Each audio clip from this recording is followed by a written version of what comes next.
Ryan Jarrell here for LowKickMMA, and you know who my next guest is? Gifted Gabe Green, who's coming off a huge win at UFC 258 over Phillip Rowe. How are you, sir? I'm good, man. How are you? I'm good, and thank you for the time. Wow, what a win! A very gritty, tough performance over a game fighter. I mean, he really took you to the limits here in this fight. When the judges were getting ready to render their decision here, how confident did you and your team feel that you guys did enough to win? I mean, you got the UD, but how confident did you guys feel? I wasn't very. My coach thought I won, but just me in general, I hate going to the judges. I absolutely hate it because you never know. I mean, you never know.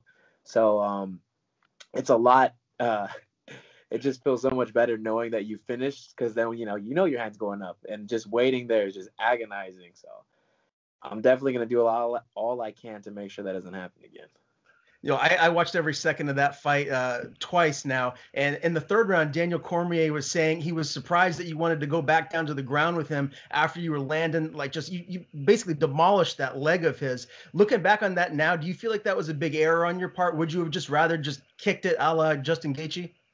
Yeah, I really, even in the second, he was like hopping around and like he wasn't standing on it. That guy, he's tough, there was no quit in that boy. And I thought they were just gonna stop it. Like I'm like, he can't walk anymore. Like it's like the fight's over. But that's exactly what I should have done. I should have just backed off, told him to stand up, and then just kicked it again. And but I was thinking I was gonna just go down there, crack him a couple times, and then it was gonna be a wrap. But yeah, it didn't. We ended up grappling a little bit, and then the shots I did land, I guess I didn't hurt him enough, or the ref didn't think it was enough because it was a leg kick. It wasn't like I wobbled him on the feet, so his mind and his wits was still about it. Yeah, definitely would have handled that. Should have handled that a little better and just kept on chopping on the leg. I thought it was over, but can't do that. Not in the UFC. They give the fighter every chance. And it's the highest level. So I got to make sure that I go out there and finish him next time. Was that the game plan going in to chop down that leg? Because he has a 5-inch reach advantage on you, or excuse me, a height advantage and a 7-inch reach advantage. So to me, when I'm seeing you keep going after that leg, I'm thinking, geez, that's a really smart game plan to really get in there and kind of like immobilize him early on. Was that what you guys were thinking about leading into this fight? It wasn't like a giant game plan, like, all right, this is what we're going to do. We're going to go in there and chop his legs down. We had talked about it, and then especially after seeing him at the weigh-ins, we're like, oh, his legs look kind of skinny. I think I could chop those things down. So at that point, but I really wasn't thinking like, I wasn't really worried about his reach that much. I mean, even with my punches before I really started digging in there with the kicks, I was still able to make a miss and come inside and hit him. So it wasn't like, oh, I'm gonna destroy his legs. But once I saw that it was working, I was like, all right, let me keep on hitting him there. I scored it actually. I mean, I could very well see it 30-27 for you. But I did think you clearly won the second and the third round. That first round was a little closer. What did your corner tell you after the end of the first round? Were they telling you to change anything, or were they maybe upset with something that you were or weren't doing?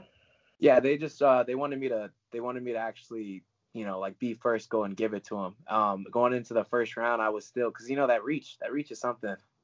He's got a lot of it. So I was they mentioned it in the broadcast, because I watched it a couple of times too, and they're like, oh, like he's piecing Gabe up right here coming in, and he wasn't really hitting me. I was like moving my head, I was rolling everything, and I was coming inside, but I just wasn't firing back. I was making a miss and not capitalizing on any of that. So my coach is like, all right, you're making a miss. He's not really hitting you. Now you got to hit him. And so I was like, all right, I can't just be waiting on the outside because he's so long. He was like, just, go get it. And I was like, all right. Did you see any of the comments that he made pre-fight? He said something to the effect of, anyone that got hit as much as you did in your debut against Rodriguez isn't going to beat him. Like, if you heard that, does that kind of stuff motivate you going into a fight?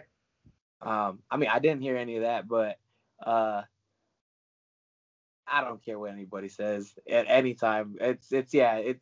I wouldn't even say it's motivation. I know what I can do. I know what I'm capable of, and I'm going to go out there and do it regardless of what anyone says at any time. Yeah. How good of a feeling was it to get your first UFC win? No, that was pretty amazing. Like, I haven't won since 2018 because I had the long layoff before this, and that's all I was talking about with my coach in my corners. I was just like, man, I haven't won in forever. I need to go win.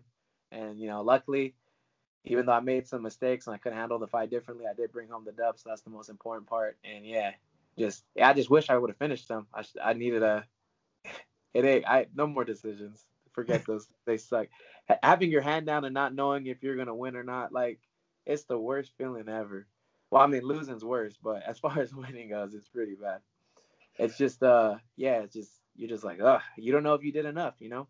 And I felt like I did. I felt like I won on the exchanges. I mean, and then when it came to the groundwork, he was kind of just laying on top of me and not doing anything. I was landing shots. I was more like, like, get off me. But I didn't really feel threatened at any time. That's probably why I didn't have such an urgency to stand up. I was like, I mean, he's not even doing anything. But yeah, I got to change that. I got to just stand up and get back to hitting people what I like to do anyways.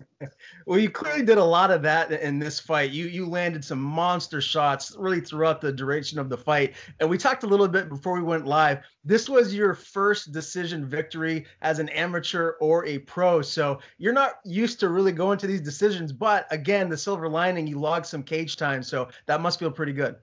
No, yeah, I just, like we were talking about a little earlier, I'm feeling more and more comfortable in there. And that's me comfortable in a cage is a scary thing for anyone who's in front of me. So the more time I put in there, the more cage time, just all that experience it's just going to make me a better and better fighter. So I'm looking forward to the next one. Yeah, no doubt about it. No, obviously, completely unintentional, the low blows. Obviously, that's something that just happens in the fight game. Did you get a chance to talk to him afterwards and just, address? I mean, I did message him after the fight, but even during the fight, I don't know if you guys could hear on it, but I was like, the first one, it was supposed to be just it was gonna be like an inside kick, but he hit me with a jab, but I didn't move my head off center line enough, so it changed the trajectory a little bit, and I pulled it as much as I could because I knew it was going right there, and I like tried to stop it, but it flicked him a little bit, and right after I was like, oh man, my bad. Like, if you watched any of my other fights, I get hit in the nuts like a lot with the whole switching my stance thing. So it's the same thing, like they're trying to go inside. I change my stance and then it goes right up into my balls instead. And it hurts. I've been hitting. It's not a fun thing. So I immediately felt bad. It wasn't on purpose. And then, and this is the first time in a fight I've ever hit someone in the balls too. And then I did it twice, like literally right after he takes his break, I do it again. I was just like, oh man, are you serious? And both of them, yeah, I felt so bad for doing it. The second one, I didn't think was really, really like a nut shot. That was more right on the belt line. It should have been a little higher, but it was kind of like a messy exchange when I was rolling under. I think if he was a little shorter, it probably would have been a rib shot, to be honest, but he's so tall that it just ended up right on the belt line. But yeah, and then afterwards, I messaged him and I told him, that he was tough and it was a good fight, and he's, gave him his respect and then apologized again. I'm like, man, I'm so sorry, dude. Like, it wasn't on purpose. I didn't mean to do that at all. Oh, of course. Yeah, that second time too, when you were going in for that overhand right, he hit the top of your head and it changed your trajectory. So that's what kind of made you go down a little bit lower. So again, it is what it is. I was cage side when Peter Stanonik fought for Bellator recently and got hit in the below the belt twice, and those were two of the most brutal nut shots I've ever seen in my life. Do you know what I'm talking about? Did you see that fight? Yeah, I seen a replay of just that part in particular. Yeah, no, it hurts, especially when you can, like, yeah, just, again, regardless, wearing a cup, getting hit in the nuts, it's all bad. Right. It's never good, that's for sure. Now, obviously, with COVID and everything, you really can't do what you normally do as far as celebrating goes. But what did you and your team do? Did you get to have an adult beverage or celebrate with some good food? Tell me how you celebrated. Actually, a couple of my really, really close friends and some, like, my parents and like my brother, sister, they all went to Vegas and they got a room at the Cosmo, and so that's just what we did after. We didn't go out and like drink with a whole bunch of people, but just, like my close little circle of friends, we all got together and celebrated after. It was pretty cool. Actually, it was actually pretty crazy. Right when we pulled up to the Cosmo, there was a fire. So like as we were pulling up, like everyone in the room was like running down the stairs. I was like, what the heck? So it started off the fight. I won the fight, ran into a fire. It was like and then like they were stuck on like the fourth floor, and they wouldn't let him go down. And after I was like thinking I'm a superhero, I was like, I'll save you guys. And I was like trying to run up, and the firefighters were like, no, you can't go. After I was like, no, that's like my family. I'm gonna go get them, And but luckily everyone else we got down safe and sound, and they were able to put out the fire. And so after like an hour, we were actually able to go up and then finally celebrate the win. That's good. Well, I'm glad everyone was okay. So most important thing, everyone's okay. You got the big win, and now you can move forward in your career here in the UFC. But you've been through a lot this last year, man. I didn't realize all of it. You had a rib injury, MCL, and you had COVID. Like, what has the last 7 months, 8 months been like for you? It was terrible. It was one thing after another. I was just like, man, no breaks out here, And it was like I didn't train for DRod, and then finally like our gym was back open. My coach like subleased the spot, and we were like back in. Everything was like getting back the way it kind of was before, and like I was actually getting rounds in with people. And then I like got dialed in again, and I was like, sweet, I'm ready to rock. Give me a fight, let's roll. And then boom, yeah, I tore my MCL first, and then off for a couple months, and then right back to practice. Finally get cleared to go. And it was the first day I grappled, and popped my rib going with one of the teammates, and I was just like, man, I just sat there because like it just loud like pop, and I'm just like, damn it. When I got that checked out, had to take a couple months off for that, and then it was still bothering me going into the fight a little bit. Like I hadn't even really grappled the entire time. The stand up I was working a little bit with doing mostly mitt work, but I wasn't really able to grapple that much going into the fight at all, except for like maybe the last like 2 weeks I started really like getting in there and grappling again. But yeah, we're keeping the sparring to a minimum, everything, just trying to like, let's just make sure Gabe gets to the fight was the main thing. And yeah, I mean, but I was really confident in my ability to fight, whoever they put in front of me, and yeah, I was still able to get the win. I think if the world thought I was good in this fight, if you can see me with like I know we said it for the last fight, but give me an actual camp where I'm like completely dialed in the whole time and no injuries and everything, it's a whole better me. Especially now with the extra cage time, it's just, I think I'm only gonna get better. Every time they see me, it's just gonna be better and better. Yeah, I have no doubt about that. How did COVID affect your lungs and your ability to really work on your cardio? Because I'm hearing a lot of athletes, in particular recently in the NBA, who got COVID, and now when they're back, they're not even close to 100%. They can't perform like they would previously. Did that affect you at all? No, 100% it did. Like, so the fight with DRod, I was going and I was like, my lungs were ready to go, and I was firing on all cylinders, even in the third round, pushing a hard pace. And that's the first thing I noticed coming off of COVID and then, plus like the time away from training and all that. So it was like a double whammy, but I don't get tired. Like, I don't know what it is. I must have an Energizer bunny inside my heart, just like connected or what, but I don't get tired. And we did some hard rounds, and I just looking at my coach, and I was just like, and he was just like, I was like, I know this isn't supposed to happen to me. This doesn't happen to me. And it was hard for a couple weeks, and then it was slowly getting better and better. What really helped me was I really started hitting sprints again, and the first time I did sprints, I remember I like tasted like blood in my lungs. Like it was like, I've never felt like that. And I was spitting out like nasty mucus.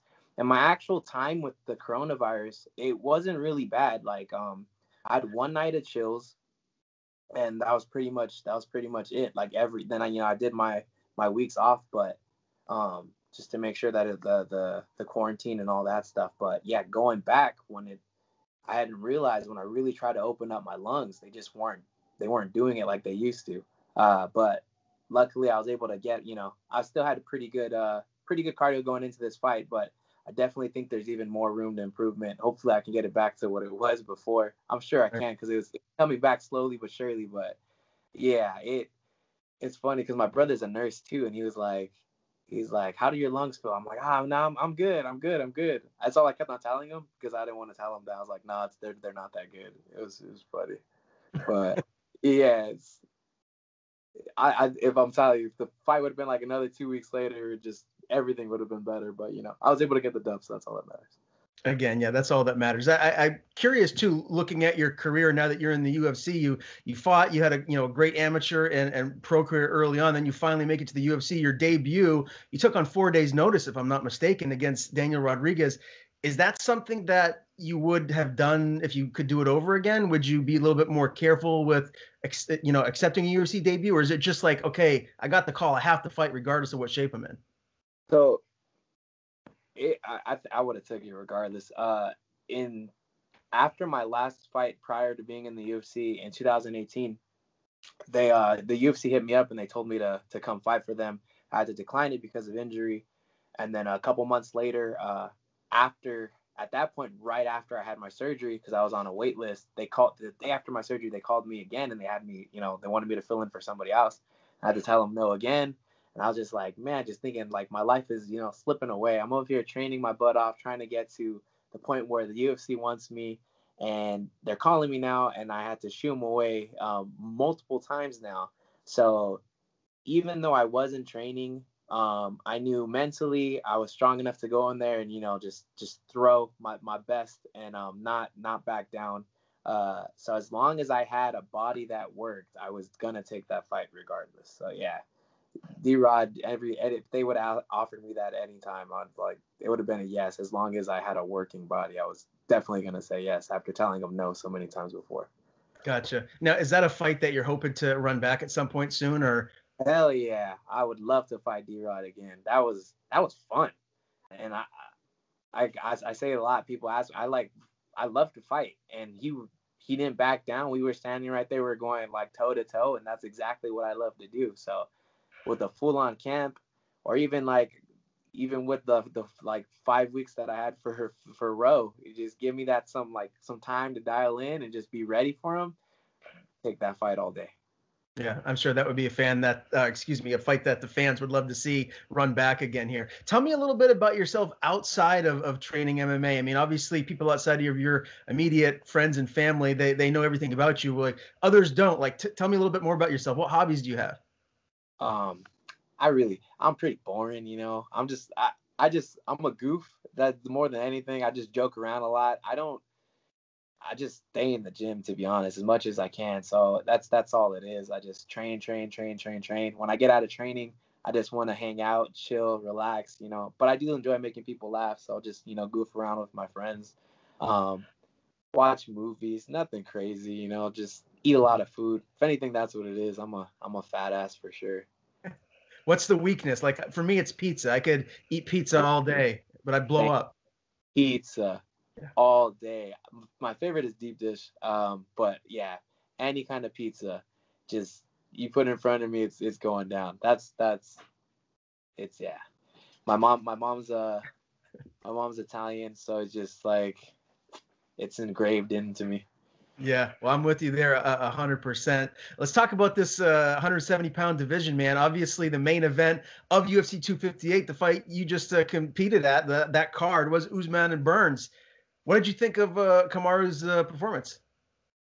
I mean, it was great. When Burns got him in the beginning, I was like, oh, I'm not gonna lie, I was kind of pulling for Burns. I mean, but Usman went out there and did his thing, and he was able to get the dub. But yeah, it's funny. So like the first time the UFC called me, they wanted me to fight Burns at 155 in 2018. So I was just like, and then the first time I fought in the UFC, Burns was also on the card. I was like, I really hope he wins and he has the belt, because this is the perfect story. Like I was supposed to fight him, and then he gets the belt and he's on the same card as me, and then eventually I go fight him for the belt championship. It's like, that would have been cool. Couldn't write a better story than that. But I mean, he lost, so I just got to beat Usman eventually. There you go. Well, did you get a chance to see them like close up and kind of size yourself up with these guys, like body wise, like stature, like how comparable are you to either of those guys? I mean, yeah, they're a little thicker than me. I could put on a little bit more muscle for sure when competing at 170. But I'd be down to fight them. They don't scare me. I'm sure maybe you'll get the chance here down the road. Would lightweight be in your future, or do you feel like you're just going to stick at welterweight regardless? Um, I'm definitely feeling like sticking to the welterweight. Like I mentioned when I was talking to who was I talking to? I don't know. So many interviews. When it comes to 170, I'm able to hurt people, and when they hit me, even those guys that are hurting other people, I'm taking their best shots. So, and I feel great at 170, so I don't really see a reason to go down to 55. When I used to cut to 55, um, I felt like I was winning. I won a lot, but I felt like I didn't perform as good as I do. Like my body didn't feel as good as it does at 170. What's the heaviest you get? The heaviest, like just walking around, Yeah. not too heavy, like 190, 192. Yeah, there are some guys. I used to train right here in the Brewer, Maine area. Marcus Davis, former UFC welterweight and lightweight, he would get up to 220 and have to cut down to 155, which to me just blows my mind. Ultimately, he said it ended his career because his body started shutting down when he got older from all those weight cuts. Yeah, that's 220 to 55 is ridiculous. That's Yeah. crazy. Yeah, and I mean, I'm not like a fat 192. I'm a pretty lean still. So I think 170 is perfect for me. I just gotta keep on. When I used to do 55, I didn't lift weights. I didn't do any strength training whatsoever because the minute I like did a push, I wouldn't even do push-ups. The minute I do a push-up or a pull-up, I'd be like, dang, like I gotta go cut more weight or something. Like, how do I get this muscle off me? Like my body, I feel like just wants to be bigger. Mhm. Um, so that's what going into DRod. I never strength trained at all. Going into this fight, I was strength training a little bit more. Of course, I had to take the couple months off with the injuries where I wasn't able to really lift or do anything like that. But I think 170 is where I'm gonna stay. I'm just gonna keep on strength training, get my body a little bit better, a little bigger, because the weight cut's super easy. I can definitely afford to start my weight cut a little higher. I think I cut 5 pounds the morning of before the fight in like an hour. I just like sat in the sauna for 30 minutes and under towels for 30 minutes, and it was a wrap. So super super super easy. I can uh I can gain a little bit of muscles and become even more of a problem for people. There you go. That'll be exciting to see. I do got to ask you one more question about the welterweight division here. A lot of talk right now about the welterweight greatest of all time. For my money, it's still GSP. Usman hasn't defended the belt clearly or nearly as much as George did. What do you think Usman's going to have to do before he gets on that same playing field as George? I don't think there's really anything he can do to GSP is kind of like at this point in the MMA world, like a larger than life, like entity. It's I don't know if there's anything he can really do in the sport right now to do that. I think it's always going to be, even if he wins a bunch of fights and like keeps the belt for a long time, like surpassing GSP dramatically, it's just people are gonna say like it's not the same, just in the difference in the way that they went after their fights and stuff like that too. And then it's unfortunately for Usman, it's just I don't think he's gonna be able to do anything to just be considered greater than GSP. Yeah, well, St. Pierre's, for my money, he's the all-time greatest. Inside and outside of the cage, that guy's a legend. Let's talk about what's next for you, man. Time frame. When are you hoping to get back in there? Do you want a full camp, or are you hoping, would you like to get in there sooner if they need a short notice fight? Um, if they have something short notice for me, I mean, I am in shape right now, and I definitely gonna stay in shape. Like I said, I live in the gym. I usually don't even do like fight camps per se. I just stay ready. But I am kind of blind and was thinking about getting not LASIK, the other thing, the PRK. So I'm gonna look at to see, and then that's like a 30-day no training thing, rehab thing majiggy. So depending on when I can get that, that's gonna be the main thing, because like I have pretty bad eyesight. It's kind of ridiculous. So all depending on that. As long as my eyes are good. But I mean, if they offer me something right now and they're like, are you ready to fight? I mean, I'm pretty ready. So if they can get at me something before my eye surgery, then I might just jump on it. So you said DRod earlier. That would be a rematch you'd love. Is there anyone else that comes to mind that you feel like would make a logical matchup for your next fight? I'd like to fight too, just because he's my one of my friends and teammates, Josh Jones. He's lost to this guy like I think 4 times throughout their amateur and pro career. So I'd like to fight the Beast, Christian the Beast Aguilera. I think that'd be fun. Just so I can like look out for my homie and be like, you know what, I got your back on this one.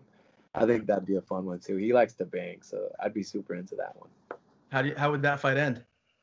As long as you don't shoot, because I mean, Rowe wasn't supposed to be someone who shot either, and he was shooting at me at the end. So I mean, hopefully it's more like the Daniel one, and we just kind of stand toe to toe until someone falls down.